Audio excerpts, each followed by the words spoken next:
So, in case anybody's still wondering, I am with Cray still. Intel did not get me.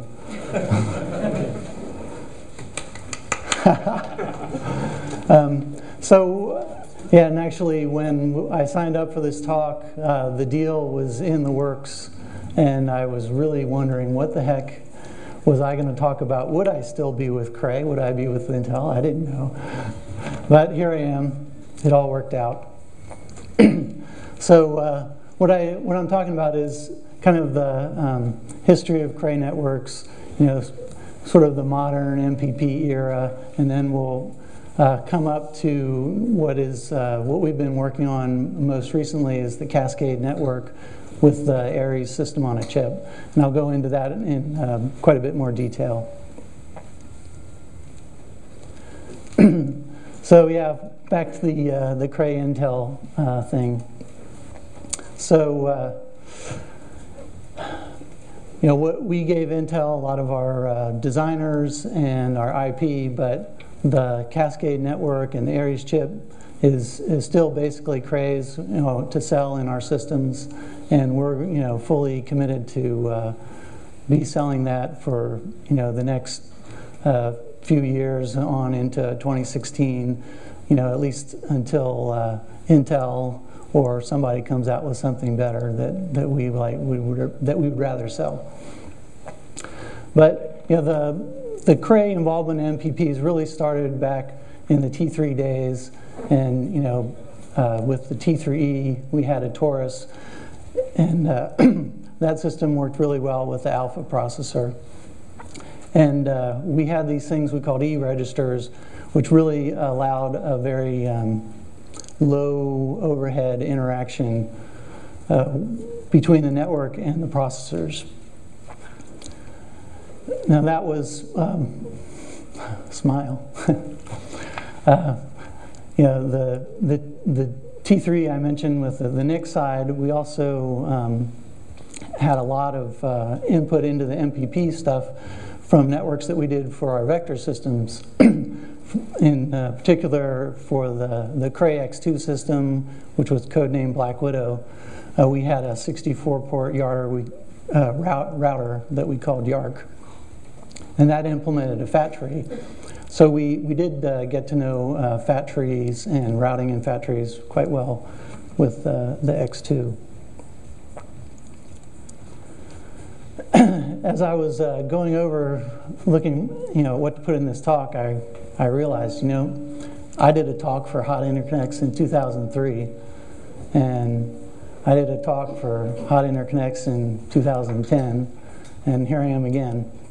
So it all, kind of the modern era of Cray MPPs sort of started with Seastar, or maybe it restarted, I don't know. I actually included a diagram from that original talk here. But what it shows on there is one of the innovative things we did was we put the NIC and the switch on one chip. And that was really nice for scalability. It also was nice for us designing because we were on really tight time pressure and we really only had time to do one chip. At that time, there was a new processor interface out called HyperTransport, and we really liked it. It did turn out to work fairly well for us. Seastar being a torus, targeted for a torus network, we provided 4 virtual channels, so you could have 2 for request, 2 for response, and the channels sort of help for avoiding torus deadlocks. The reason, back at that time, the main HPC network was InfiniBand. But the initial customer for Seastar was Sandia, and they did not find that InfiniBand, and they did not feel, and they're probably right, that InfiniBand would scale up to the size of the system they intended to build, which is one with about 10,000 nodes. So we were really focused on scalable messaging with Seastar. And in particular, we use this API called Portals 3. And that worked out okay. It has its flaws. I think later on in this conference we'll hear about Portals 4 where they've fixed some of those flaws. But in the end, it turned out to be a fairly successful system. Now, as a little side note, we were also able to use the Seastar chip for a custom processor developed at Cray, which we call, well, at least now call ThreadStorm.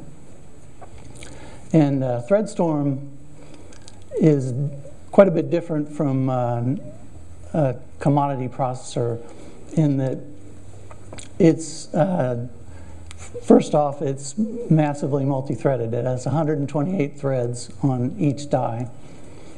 And it's very focused on being able to do loads and stores to any piece of memory in the whole system. So it's sort of a flat shared memory model.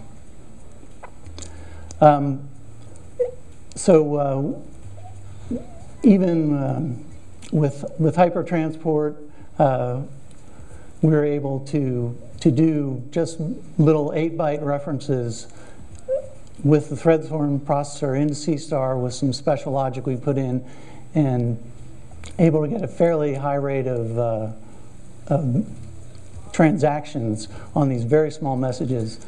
In fact, you know, that the rate is about 100 million per second, which is hard to beat even with today's processors and networks. One of the downsides of the Seastar system was we had this what I call slow PowerPC. I mean, it's actually fairly fast, 500 megahertz, but the commodity processors of the day then were running at 2 gigahertz, and they were also had, you know, superscalar effects, which made the PowerPC run maybe at 1/10 of the speed.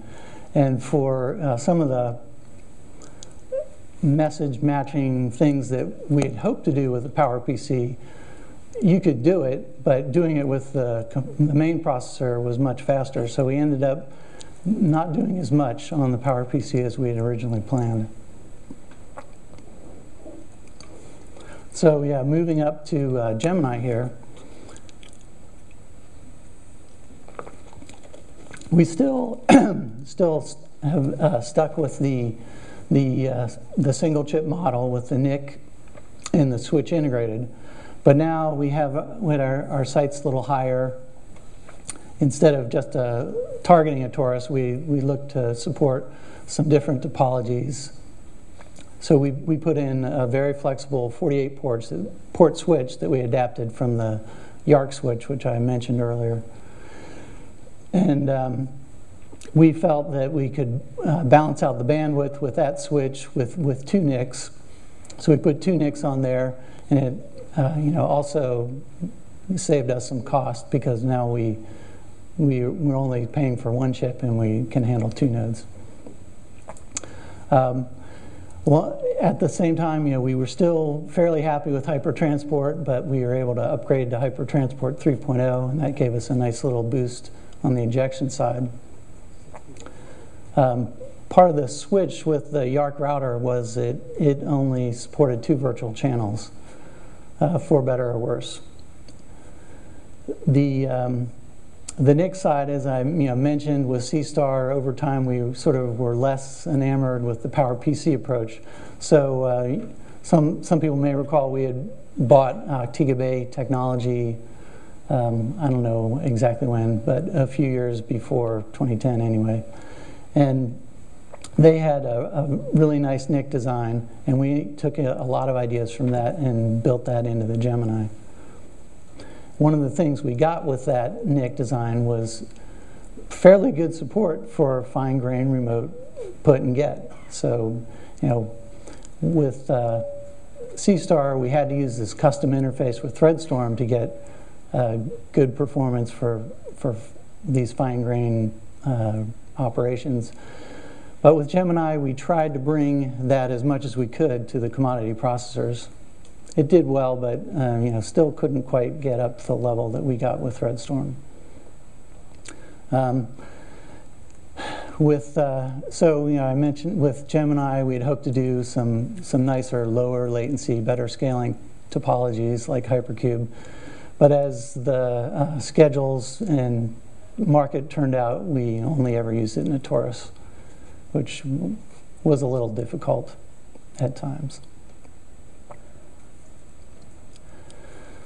So the new network we've been working on is the Cascade network, and the central piece of that is the Aries ASIC. This looks, again, in the same sort of family design with Seastar and Gemini, where we have the whole system on a chip. We stuck with the 48-port router here. One main factor in that is just how many SerDes lanes we could fit on a single chip and keep it to a manageable size. The NIC is fairly similar to what we had with Gemini, but now we have 4 of them on the chip instead of 2, so we save a little bit more money. But with Gemini, we tried to design for a new network, but it didn't quite get there. With Cascade, we're now actually rolling out this new network design, which we're calling Dragonfly. I'll talk about that more later. But in that design, we use, of those 48 router tiles, there's 40 actual network ports. And those ports are split up. Some of them are used to connect to electrical cables, which can run at up to 14 gigabits per second. And then a number of them are designed to work with optical links, which we decided to run those at 12.5 gigabits per second. At the time, it looked like that was the sweet spot in terms of cost and performance for optical links. And then another big change with the Aries ASIC is we went away from hypertransport, and now we're using PCI Express.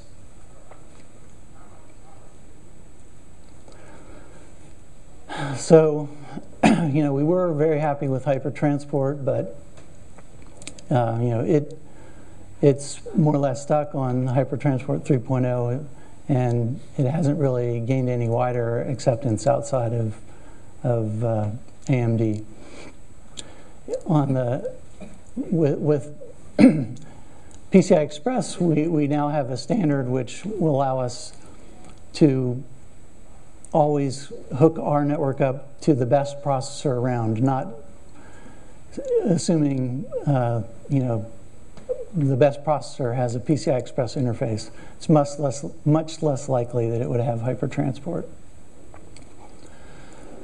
One of the things we found when we made this switch was, we had been able with hypertransport to rely on a particular feature in the AMD Opterons, which is called the GART. And that's actually for graphics. It's a graphics aperture relocation table. But that allowed us an extra level of memory management to basically give the function of an IOMMU. Now, when we switch to PCI Express, some PCI Express host interfaces also have an IOMMU, but we needed to control our performance, so we'll actually build our own IOMMU inside our NIC. With PCI Express, so we get to take advantage of higher performance.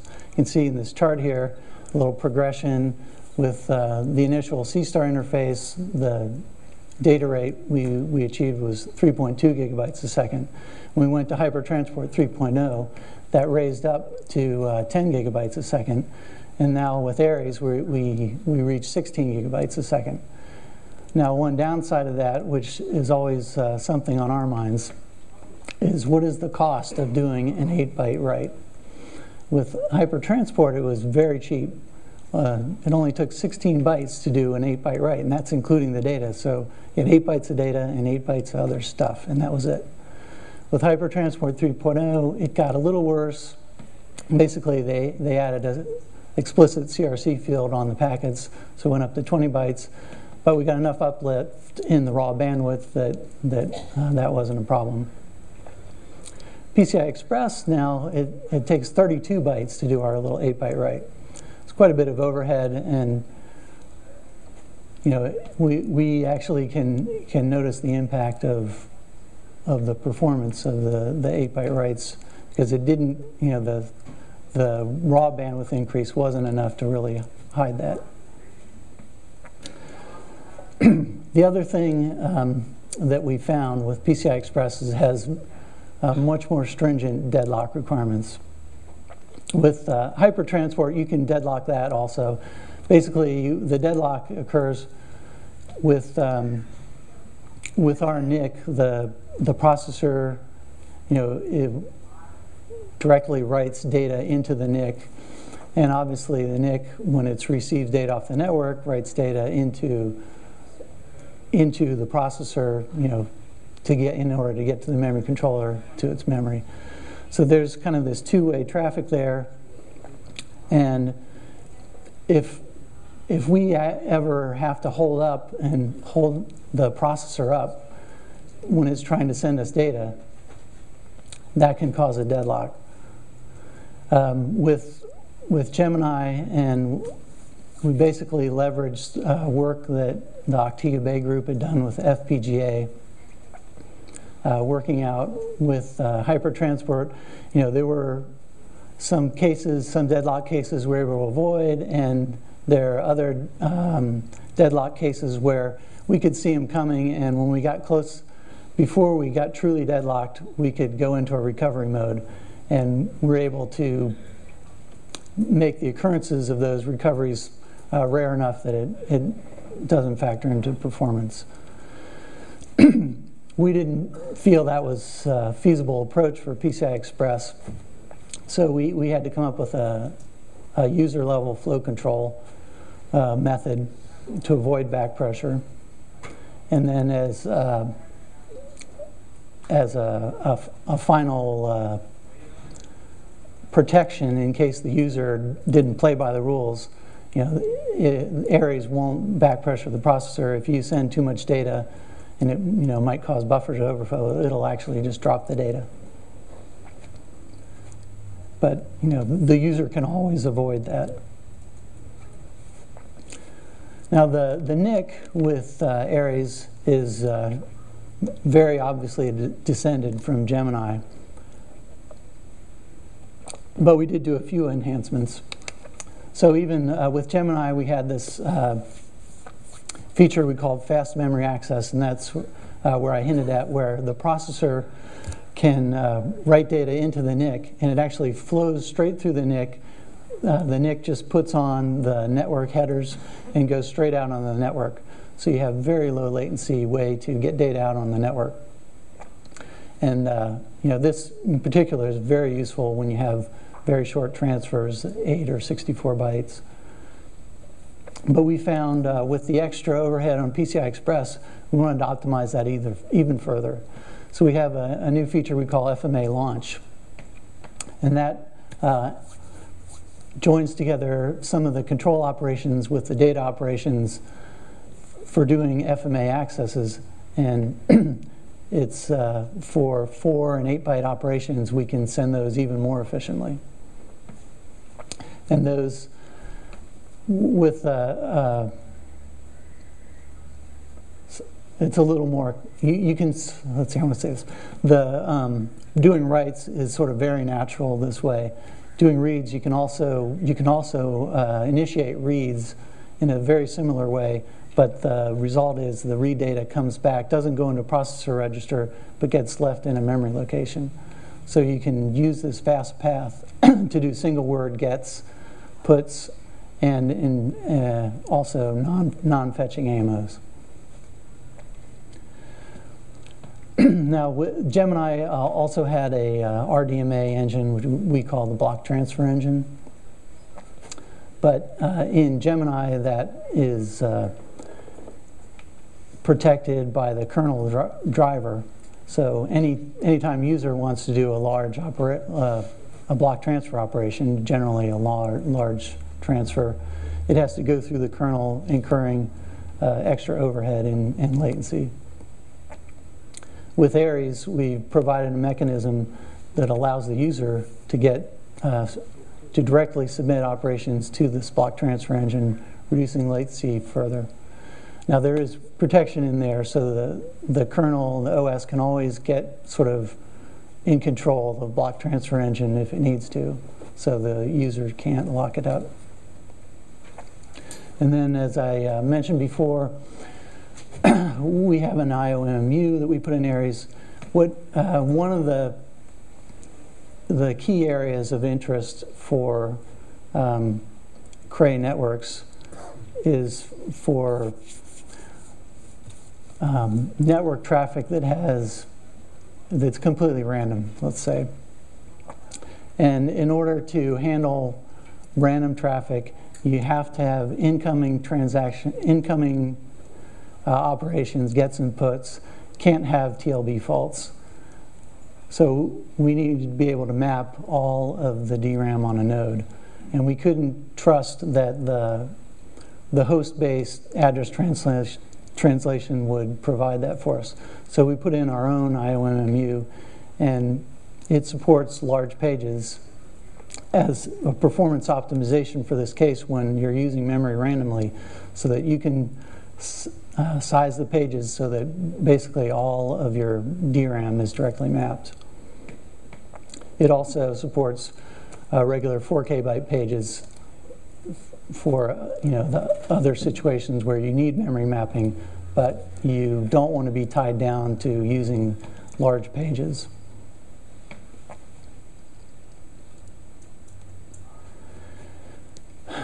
Over time, we also find we're selling these big and bigger systems, and collectives become more and more important. So we put in some hardware in our NIC to optimize the latency for these collectives. So the typical operations that are most important to us are integer adds. Even floating point adds have some applications that benefit. Maximums and minimums help for some algorithms. Compare and swap is something the operating system people like. And then there's a segment of customers that really love bit operations. The support that we put in Aries is NIC-based. We'd considered putting the support in the switch, but we found it was too difficult to manage and allocate state in the switch when we have multiple jobs running on the machine. So instead, we put it in the NIC. And as a benefit of this is when you're setting up these collective engines, there's no requirement to understand the topology of the system. You're constructing a tree. You could optimize the tree to match the topology. You could just do linear ordering, whatever works for you. You're in control. But the collective engine does support up to radix 32 trees. So that scales out pretty quickly. You can cover a very large machine with a very shallow tree.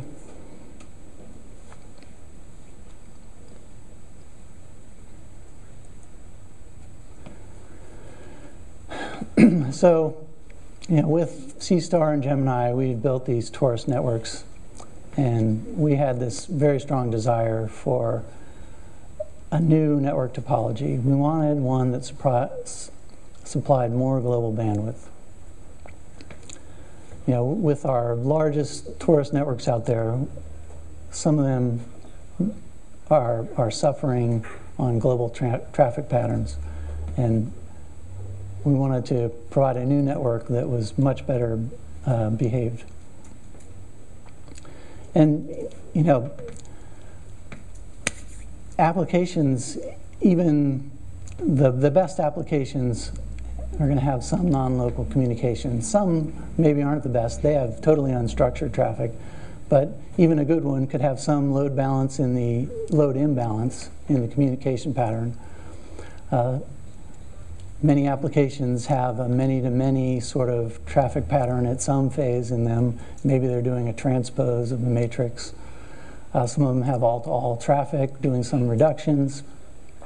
Or you could simply have, you know, a mismatch between sort of the natural shape of your job and the actual geometry of the nodes that you're allocated, and that can cause some non-local communication.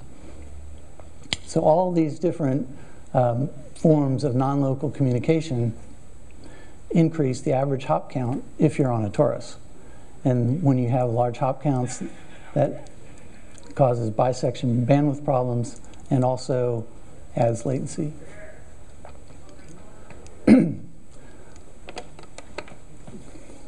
Also, with more global bandwidth, you get some system benefits too. Once you have enough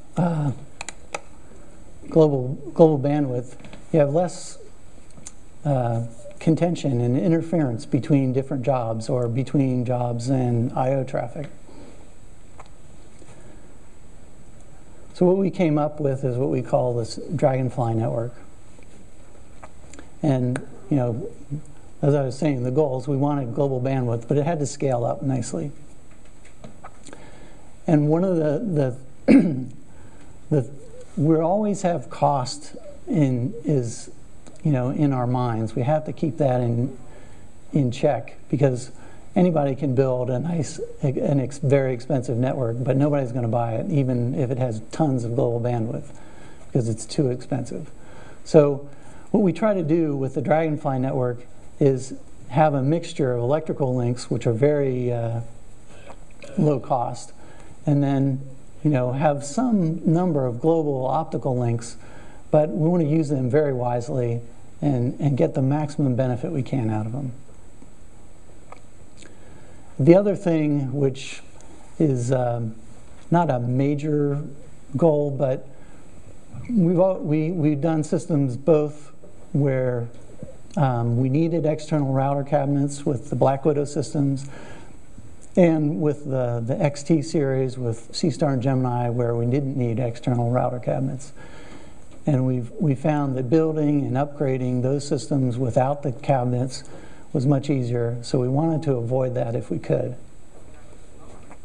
So we came up with this Dragonfly concept. And the basic idea is we organize our nodes into local groups. And then these groups, within the group, they're highly connected. And then the groups are connected sort of at a meta level. Treat the group as sort of a single node with a lot of links coming out of it. And now, because they have so many links, you can connect those groups among the groups in an all-to-all pattern. So that creates a very low latency network, because inside the group you have fast electrical hops, and you only need to go one long hop to get from your source group to your destination group.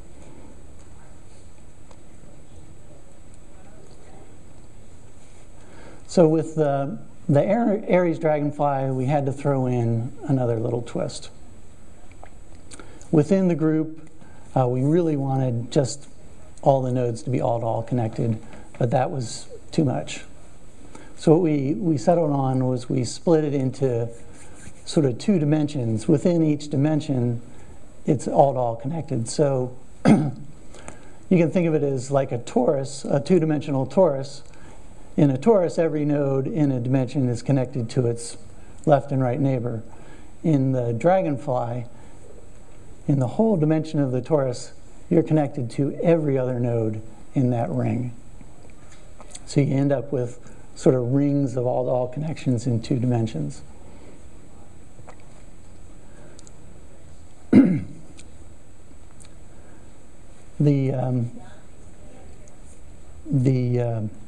With the Dragonfly now, with this sort of levels of all-to-all connectivity gives us this very low hop count. And the big difference is it's not just low, it's low all the way out to really big systems. So basically, no matter how big your system is, with this two dimensions inside the group, it takes one hop to get through the right spot in one dimension, one hop to get to the right spot in the other dimension. Now you're at the electrical link that connects you to the destination group you want to get to. So 2 hops in your source group, one optical hop to get from the source group to the destination group, and then maybe 2 more hops in there. So 5 hops from your source to your destination. The other thing that we get with this Dragonfly is bisection bandwidth per node that is fairly flat versus system size. You know, if you just imagine the optical links between these sets of groups, you do a bisection there. Since it's all-to-all connection, just about half of them are going to be crossing that. So, you know, asymptotically, half of the optical bandwidth, it goes right to your bisection. Now, to make this all work, we had to make heavy use of adaptive routing. Because obviously, if we have every node in one group trying to talk to every node in another group, there's not enough optical links to carry all that traffic.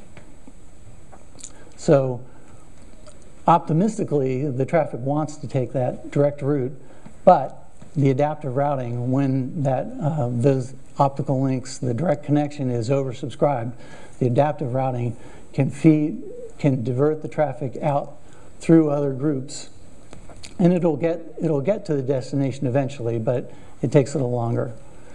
And we've provided inside Aries, I don't want to say congestion, but link loading information is propagated throughout the router so that the adaptive routing can be done very intelligently. So just to review, you know, we have these electrical links for short connections, 14 gigabits a second, and those are used exclusively within the group. And then between the groups, we have these optical links. They're, you know, tend to be longer connections. You know, in a really big system, they could be tens of meters.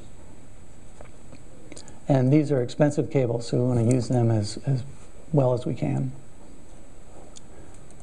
So let's look at a diagram of Cascade network. We'll start off, and what we show here is one Aries chip with the 4 NICs feeding to 8 Intel Xeons. So that's our 4 nodes connecting to a single Aries. Now we connect in what we call the green network. Aries all connected by a backplane. So we have an all-to-all connection among these Aries that all can plug into this backplane. And that gives us a lot of connectivity for a relatively cheap price. I mean, backplanes are expensive, but we have a lot of links carried in this backplane. We call this a green network because when we first drew this up on the whiteboard, that was the color marker we used.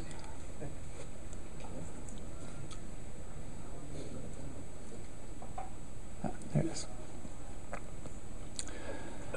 So with these node boards that are plugged into the backplane, we call that a chassis. And we connect chassis together, and that provides the second dimension of our local group network. And these are the black lines in this diagram. And you can see they're all-to-all connected, and it's sort of all-to-all from each node to the corresponding node in the other chassis.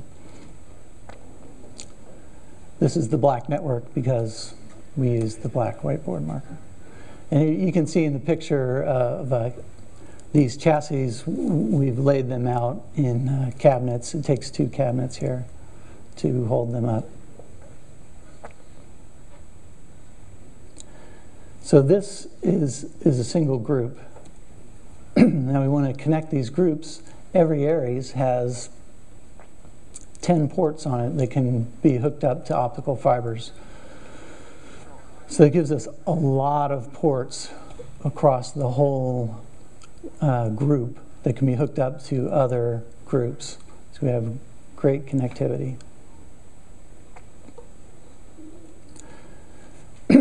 Now, with a smaller system, say, here I show a 7-group system, you don't have that many different destinations. So you end up having a lot of redundant fibers, and that gives you a choice. It's like, well, how much global bandwidth do I want? I only need a little bit of global bandwidth to have full connectivity, but maybe I don't want to hinder my bisection bandwidth that much.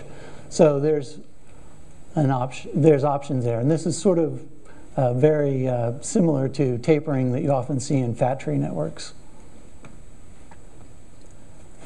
And here the optical cables are the blue links because of the blue whiteboard marker. But the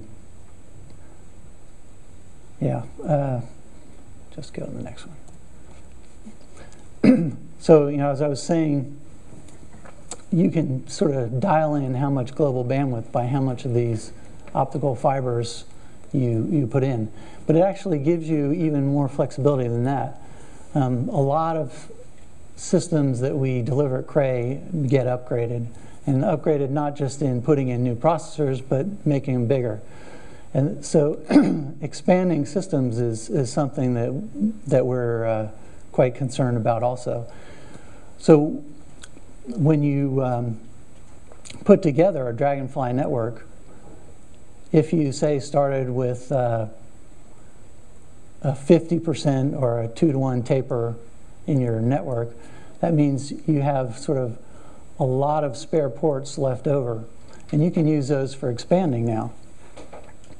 In this example, this chart said, suppose you started with an initial system that had 17 groups, and you used sort of 3x the minimum bandwidth for your initial deployment.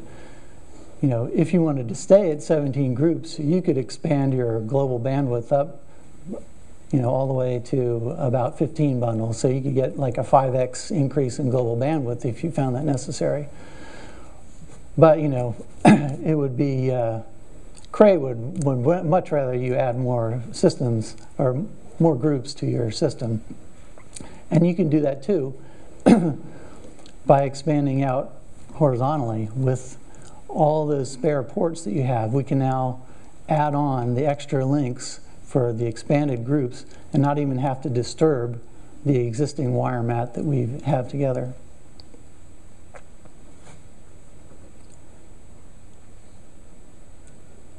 So let's look for a minute at how the routing works.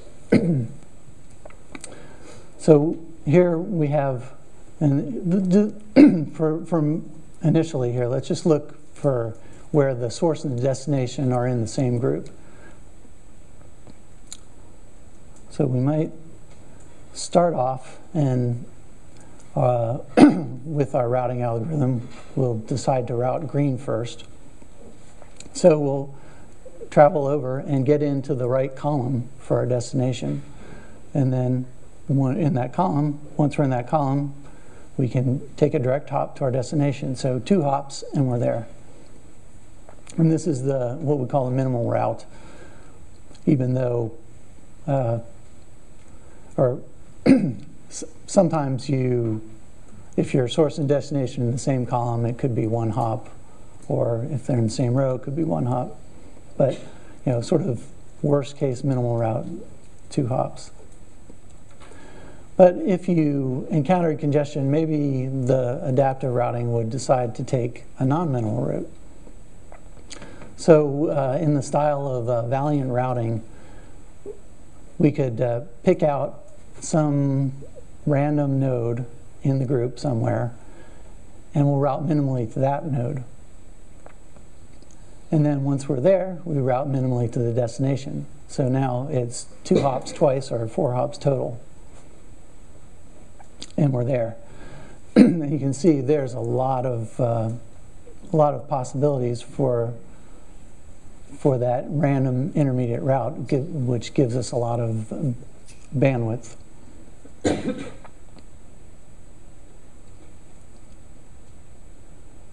So, we've designed the network links so that these green and black links in the network can support the full injection rate of all the nodes included. Oops, I double punched. And then, yeah, just to reiterate, normally the software doesn't concern itself with directing whether to take the minimal route or the non-minimal route.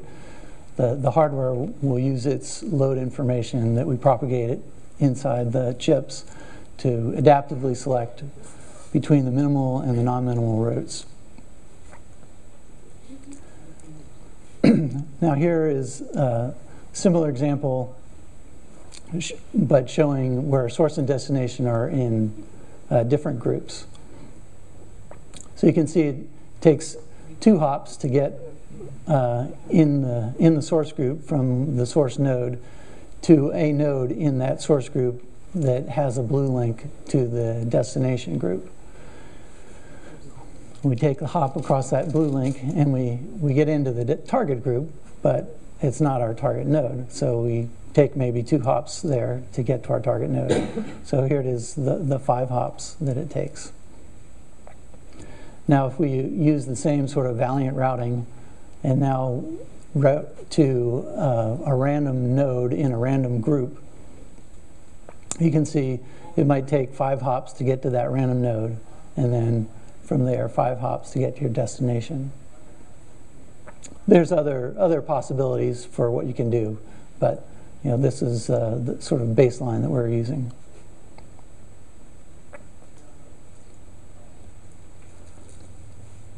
So the standard network that Dragonfly is compared against is the fat tree. So how do we stack up?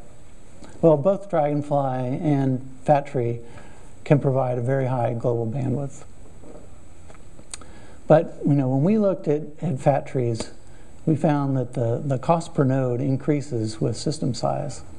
That's something our sales and marketing does not like at all. In particular, we found that we end up using these external router cabinets, and they have high cost per port.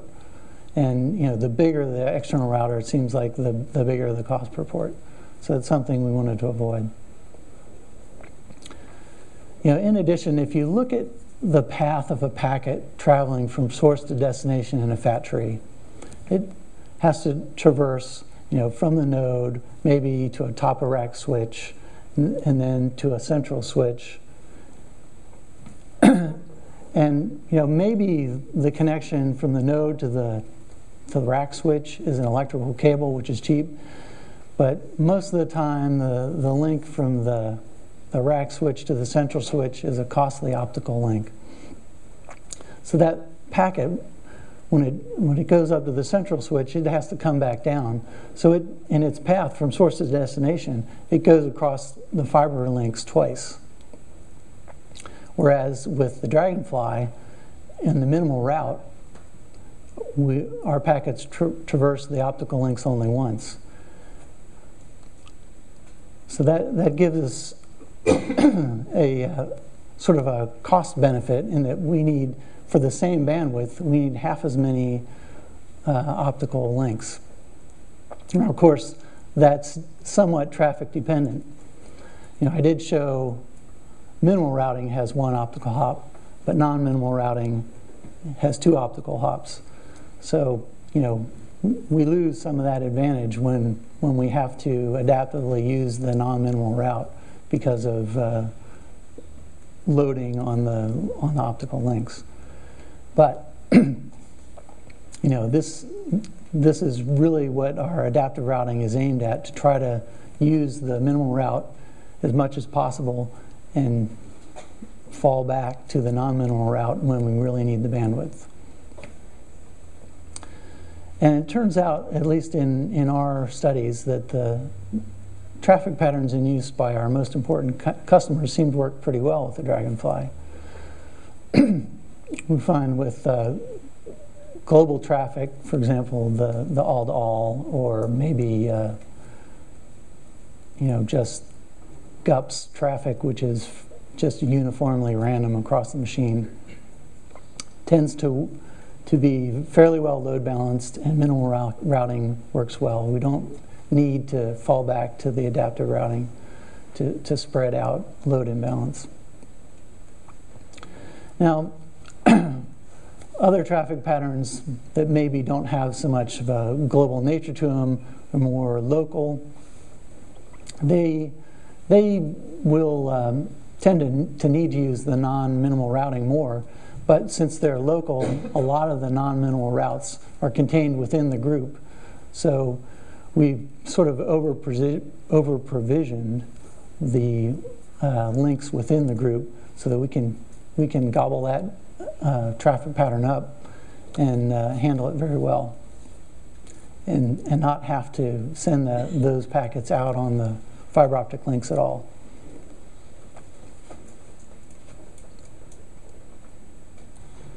All right, so I'm going to finish up with a little bit of data on Aries and the Cascade system.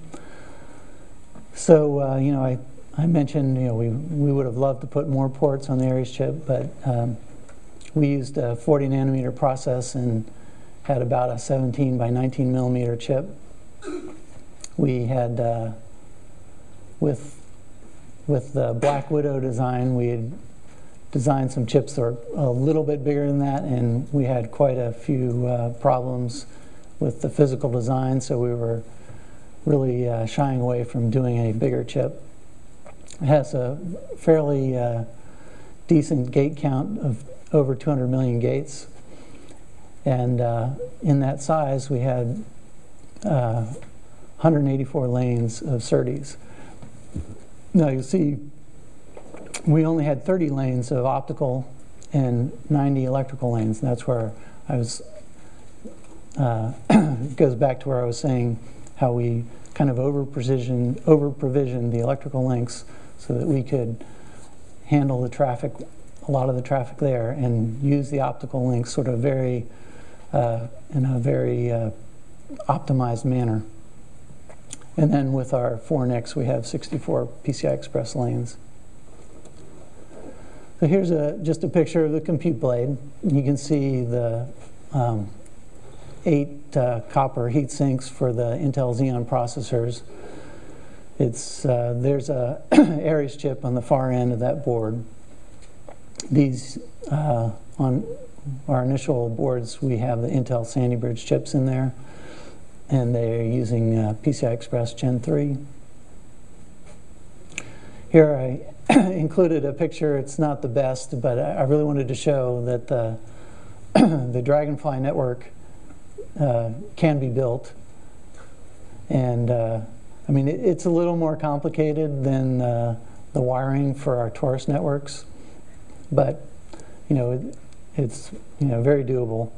Here in this picture, you can see there's some green cables that are heading towards the top of the cabinet, and those are the optical links, and then the wire mat is on the top of over the top of the cabinets. And then the kind of almost it's like a ordered mess of cables, the remaining cables of all multicolors. Those are the electrical links that implement the all-to-all connections that were the black links. You can see the all-to-all structure of it. It's not a torus.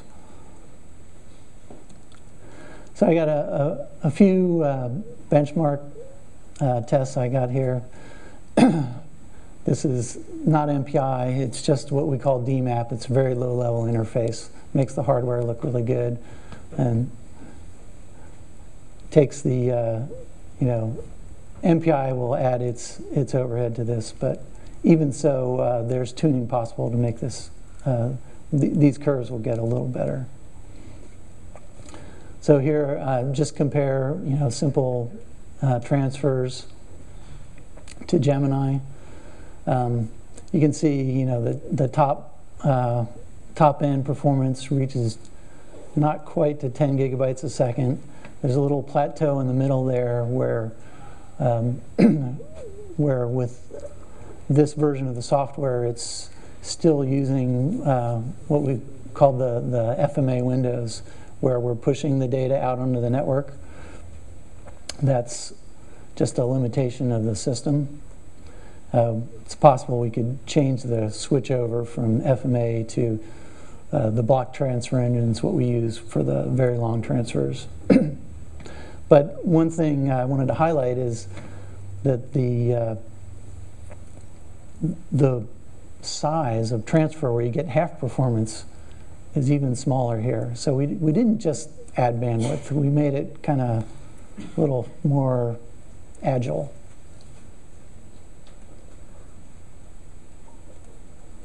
Now here's a latency comparison.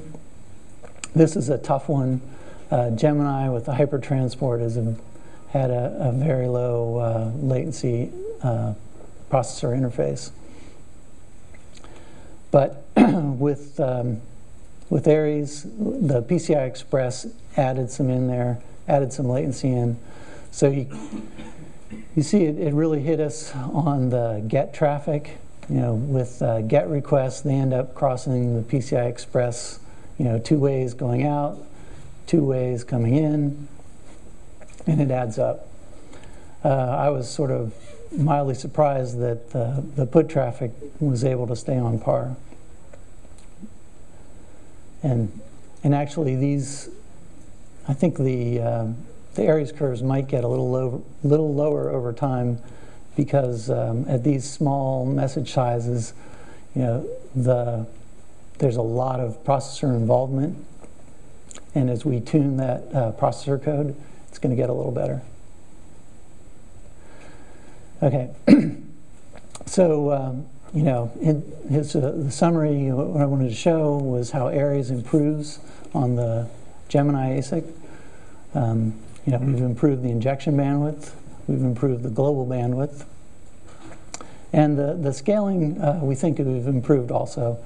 With Gemini, it should scale up to about 30,000 nodes, and Aries we've designed to scale up to about 90,000 nodes. And I hope I've shown the Dragonfly topology having a good combination of low latency and very scalable bandwidth. All right, and last thing I have to say is a lot of this work was supported by DARPA, and give them my thanks. Thank you for listening. Any questions? Thank you very much.